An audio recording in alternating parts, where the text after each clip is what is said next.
तारों तले जिंदगी। तारों तले जिंदगी इस सीरीज में हम आपके लिए लेकर आए हैं हिंदी साहित्य जगत की कुछ चर्चित कहानियों और उपन्यासों पर केंद्रित रेडियो नाट्य वाचन। आइए सुनते हैं मुंशी प्रेमचंद की कहानियों का रेडियो नाट्य वाचन। वाचन स्वर और प्रस्तुति काजल सूरी की है। कहानी आत्म संगीत। आधी रात थी। नदी का किनारा था। आकाश के तारे स्थिर थे और नदी में उनकी परछाई लहरों के साथ चंचल। संगीत की मनोहर और जीवनदायिनी तान इस दृश्य पर प्रकाश छा रही थी, जैसे हृदय पर आशाएं छाई रहती हैं या मुखमंडल पर शोक। रानी मनोरमा ने आज गुरु दीक्षा ली थी। दिन भर दान और व्रत में व्यस्त रहने के बाद मीठी नींद की गोद में सो रही थी। अचानक उसकी आंखें खुली और ये मीठी आवाज कानों में पहुंची।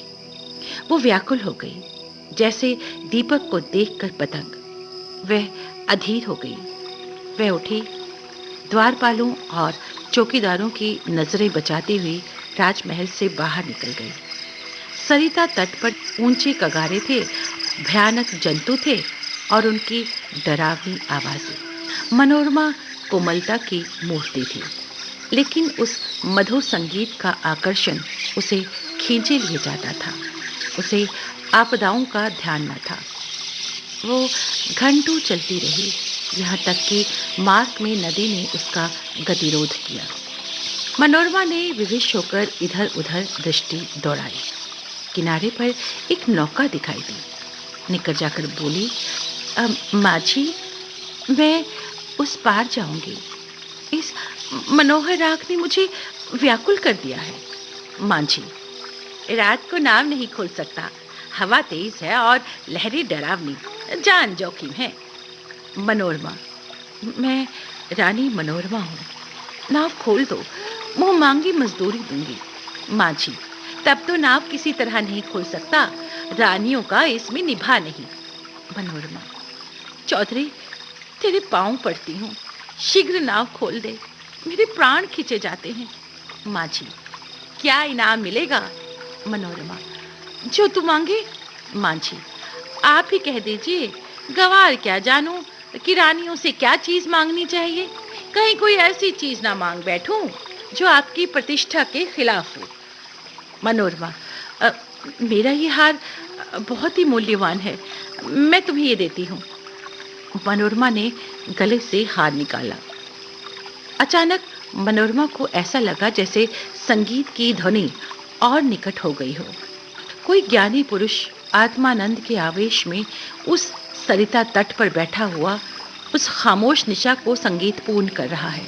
रानी का हृदय उछलने लगा। कितना मधुर राग है। उसने अधीर होकर कहा, माझी, अब देर न कर, नाव खोल, मैं एक पल भी धीरज नहीं रख सकती।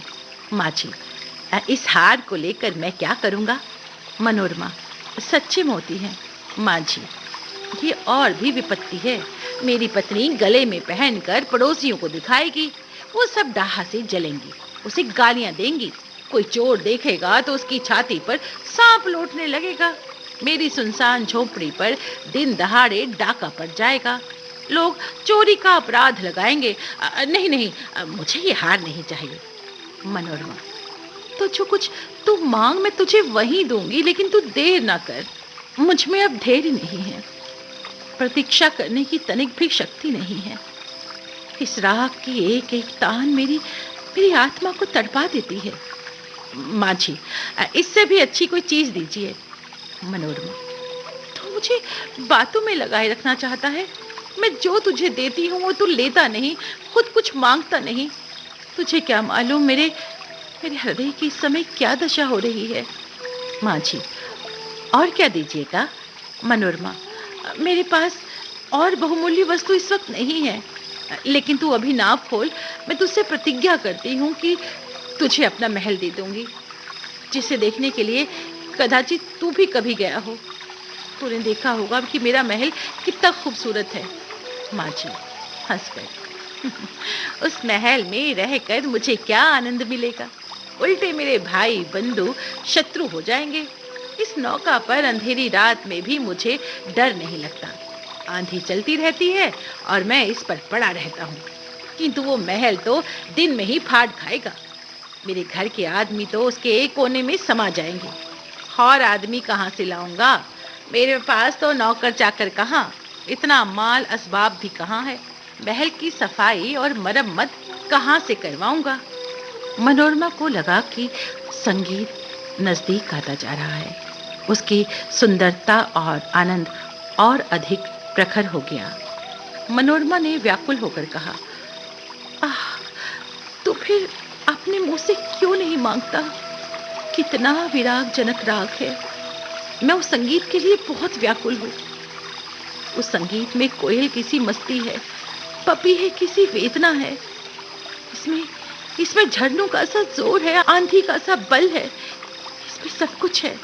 माँ जी, अब एक पल का भी विलंब मेरे लिए मौत के समान है। शीघ्र नौका खोल। जिस फूल की ये सुगंध है, जिस दीपक की ये दीप्ति है, मुझे उस तक पहुंचा दो। मुझे लगता है कि संगीत का रचयिता कहीं निकट ही बैठा हुआ है, बहुत निकट। माँ जी, आपका महल मेरे काम का नहीं, मेरी झोंपड़ी उससे कहीं सुहावनी है। मनोरमा, अब तो अब मैं तुझे क्या दूं? संगीत नहीं, इस विशाल क्षेत्र की पवित्रता है। नौका खोल। मैं जब तक जीऊंगी तेरी सेवा करूंगी, तेरे लिए पानी भरूंगी, तेरे सारे काम करूंगी। मेरे पास अगर 100 जानें होती तो मैं इस संगीत के लिए अर्पण करती। ईश्वर के लिए मुझे निराश ना कर। ले, मेरा ये सर अब तेरे चरणों में है। ये कहते कहते मनोरमा पगली सी अवस्था में मांझी के निकट जाकर उसके पैरों पर गिर पड़ी। उसे ऐसा लगा मानो वो संगीत आत्मा पर ज्योति बरसाता हुआ उसकी तरफ आ रहा है। वो मस्त होकर झूमने लगी। उसे ऐसा लगा जैसे वो हवा में उड़ी जाती है। अब वही मस्ताना संगीत, वही मनोहर राग उसके मुंह से निकलने लगा। वही अमृत की बूंदें उसके अधरों से टपकने लगी। वो खुद इस संगीत की स्रोत थी। मनोरमा का मुख चंद्रमा की तरह प्रकाशमान हो गया और आंखों से प्रेम की किरणें निकलने लगी। कहानी आत्म संगीत। तारों तले जिंदगी, इस सीरीज में अभी आप सुन रहे थे मुंशी प्रेमचंद की कहानियों पर आधारित रेडियो नाट्य वाचन स्वर और प्रस्तुति काजल सूरी की थी।